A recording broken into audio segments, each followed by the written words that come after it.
मजल दर मजल करत शेवटी तो लिफाफा दत्तूच्या हातात पडला होता. तो लिफाफा उघडल्यानंतर त्या आधीच्या क्षणाचा दत्तू आता कायमचा नाहीसा होणार होता. या दत्तूची उंची सरासरीपेक्षा कमीच होती. शरीराला बोजडपणा होता.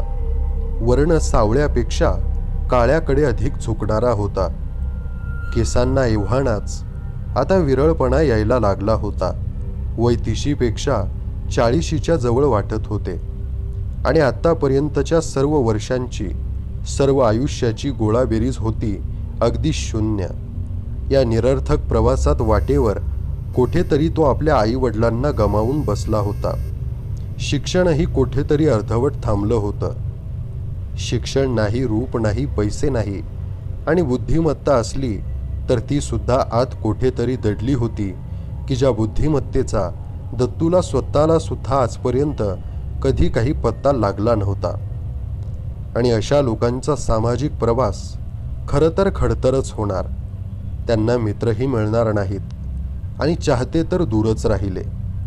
व्यवहारातल्या इतर सर्व गोष्टींसारखं स्त्रीचं सुखही त्यांना विकतच घ्यावं लागणार आणि तेही जवळ दाम असला तर. असा हा जीवनाच्या कडेकडेवर एकट्या एकट्याने रखडत चाललेला दत्तू आणि आज त्याच्या हातात तो लिफाफा पडला होता. जबडे नावाच्या कोणा सॉलिसिटरकडून तो पाठवला गेला होता. आत एकच जाड कागद होता. त्यावर नाव होतं प्रति दत्तात्रय भगवान केतकर. या दत्तूला अगदी काही वेळानंतर उमगलं की हे आपलंच नाव आहे. पत्र दत्तात्रय यांना उद्देशून होतं. मौजे शिवपूर जिल्हा बुलढाणा येथील स्थायिक जमीनदार आणि आमचे अशील कैलासवासी गोविंदराव दस्त यांचा गेल्या महिन्यात 22 तारखेला आकस्मिक देहांत झाला. त्यांच्या मृत्यूपत्रानुसार त्यांच्या भगिनी कैलासवासी सावित्री यांचे तुम्ही नातू आहात आणि तुम्ही त्यांच्या स्थावर जंगम सर्व मालमत्तेचे वारस आहात. हे पत्र तुमच्या हातात पडल्यानंतर सवडीने पण शक्यतो लवकर आपल्या जवळील जन्माचा दाखला, अगर परीक्षेचे सर्टिफिकेट, अगर इतर कोणताही उपलब्ध पुरावा घेऊन आम्हास वरील पत्त्यावर भेटावे. शक्यतो आधी पत्र टाकल्यास उत्तम. आणि एक सूचना, कैलासवासी गोविंदराव दस्त यांची सर्व मालमत्ता तब्बल 10 लाखाच्या वर आहे. अशा मोठ्या रकमा हाताळायची सवय सर्वसामान्यांना नसते. क्वचित प्रसंगी हितचिंतकांच्या बुरख्याखाली काही मतलबी लोकांकडून फसवणूक होण्याची शक्यता असते. तेव्हा कृपया या पत्राची गोष्ट शक्यतो खाजगीतच ठेवावी. पैशासंबंधात कोणाशीही कसलेही व्यवहार वा कागदपत्रे करू नये. मिळकतीच्या कारभारासाठी मी सदैव मदतीला तयार आहेच. आपला जबडे. दत्तू ते पत्र हातात धरून कितीतरी वेळ त्याच्या घडीच्या कॉटवर बसला होता. विचार करत होता की कोण हे गोविंदराव दस्त. त्याने त्याच्या आजवरच्या आयुष्यात त्यांचं नावही कधी ऐकलं नव्हतं. त्यांनी त्याला लेखणीच्या एका फटकाऱ्या सरशी लक्षाधीश बनवून टाकलं होतं. 10 लाख रुपये जबड्यांनी लिहिलं होतं त्या पत्रात. तब्बल 10 लाख. अरे 500 रुपये सुद्धा मी क्वचितच हाताळले आहेत आणि ते सुद्धा दुसऱ्यांचे. आणि आता 10 लाख. आता मला काय अशक्य आहे. अगदी उत्तमातल्या उत्तम जेवणाला किती पडतील? 50 रुपये. त्या उत्तमातल्या उत्तम सूटला कितीचं लेबल होतं? 1200 रुपये. अरे मला आता काय अशक्य आहे. एकदा कुठल्या तरी समुद्राच्या काठी पोहत असताना अचानक एक मोठी लाट दत्तूवरती येऊन कोसळली होती. वास पुन्हा छातीत भरेपर्यंत त्याला अगदी कासावीस व्हायला झालं होतं. अगदी तसंच आज काहीसं त्याला वाटत होतं. तशीच ही भरतीची लाट आज त्याच्यावर येऊन आदळली होती. आतापर्यंतची फुकट गेलेली जवानीची सारी वर्ष आता एकाएकी समोर उलगडलेला डोळे दिपवणारा हा मोहक देखावा क्षणभर खरोखरच तो कासावीस झाला. त्याने डोळे घट्ट मिटून घेतले. डोकं दोन्ही हातांनी घट्ट धरलं. त्याच्या डोळ्यांना आता पाणी आलं होतं. हा आवेग काही मिनिटात ओसरला. त्याने डोळे पुसले तेव्हा त्याच्या चेहऱ्यावर एक क्षीण हास्य होतं. तो विचार करत होता की अजून सर्व काही कागदोपत्रीच आहे? हे सर्व एखाद्या मृगजळासारखं मायावी कशावरून नसेल? त्यामुळे आतापासून ही शेख मोहम्मदाची स्वप्न कशासाठी? पण तरीही तो उभा राहिला होता आणि उभं राहताना त्याच्या खांद्यांवर एक नवी उभारी होती. जबडे सॉलिसिटरचं ऑफिस त्यांच्यात स्वतःच्या वाड्यात पुढच्या भागातल्या दिवाणखान्यात होतं. ओसरीवरच्या डेस्कपाशी एक होतकरू तरुण बसला होता. दत्तूचं नाव आत सांगताच स्वतः जबडे घाईघाईने बाहेर आले. कृष्णवर्णी, स्थूल शरीर, नाकावरचा घसरणारा जाड भेंगांचा चष्मा, वर्णाला न शोभणाऱ्या गडद रंगाचा मॅनिला, ढगळ पॅन्ट, पण तल्लख आणि हिशेबी नजर. या दत्तोपंत, या आत या, ते अगत्याने म्हणाले. ऑफिस पेशवाई थाटाचं वाटत होतं.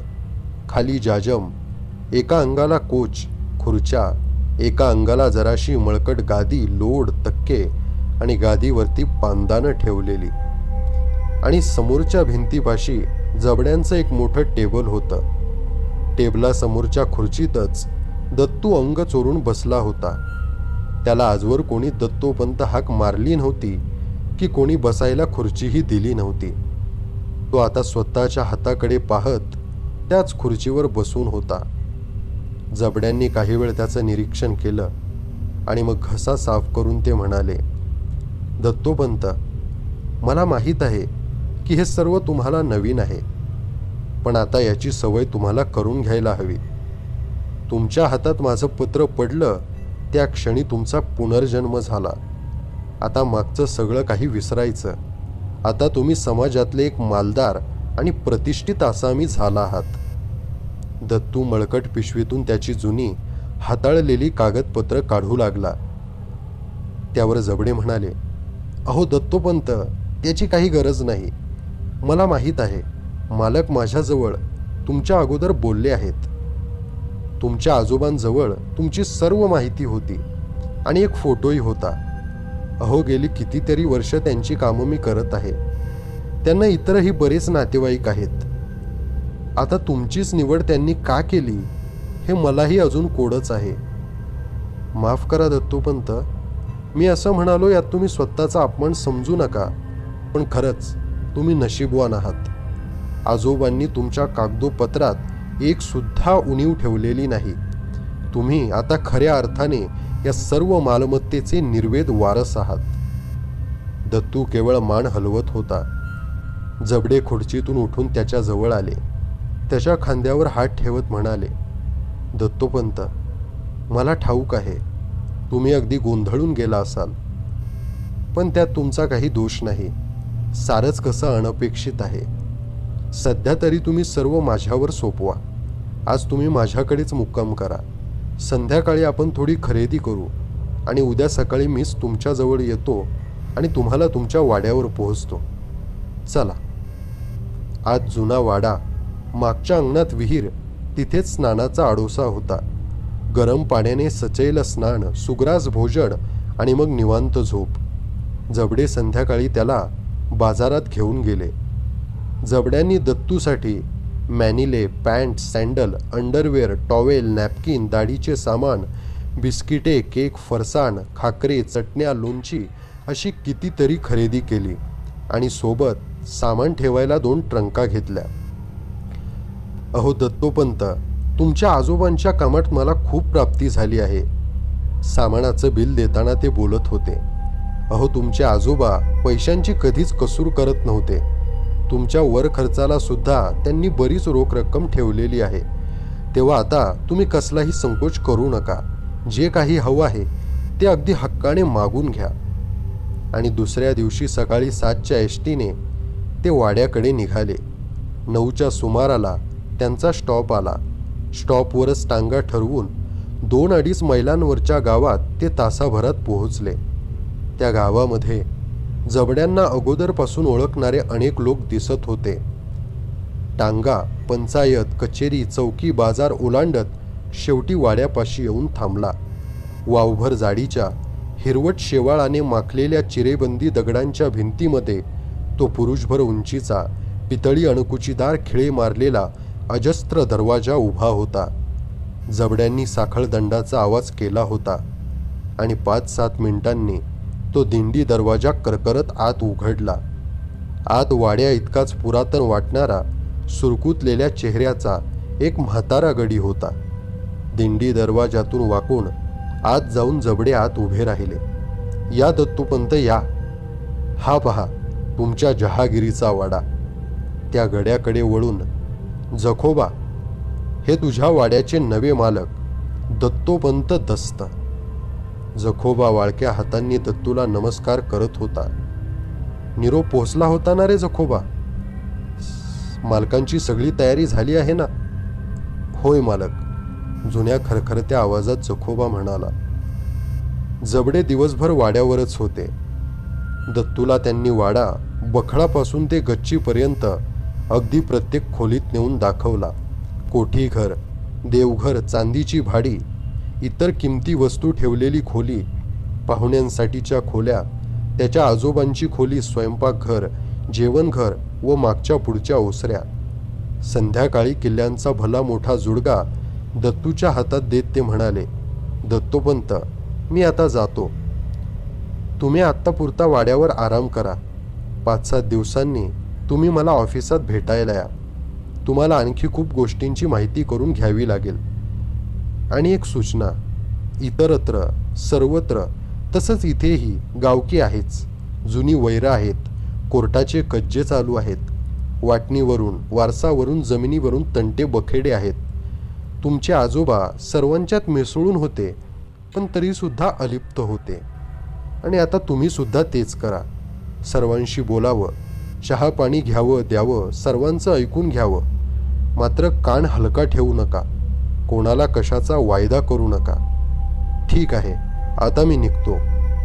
तो वाड्याच्या दारापर्यंत त्यांना पोहोचवायला आला होता आणि दत्तूचा निरोप घेऊन जबडे आपल्या वाटेला लागले आणि दाराला कडी घालून दत्तू आता स्वतःच्या मालकीच्या वाड्यामध्ये परत आला.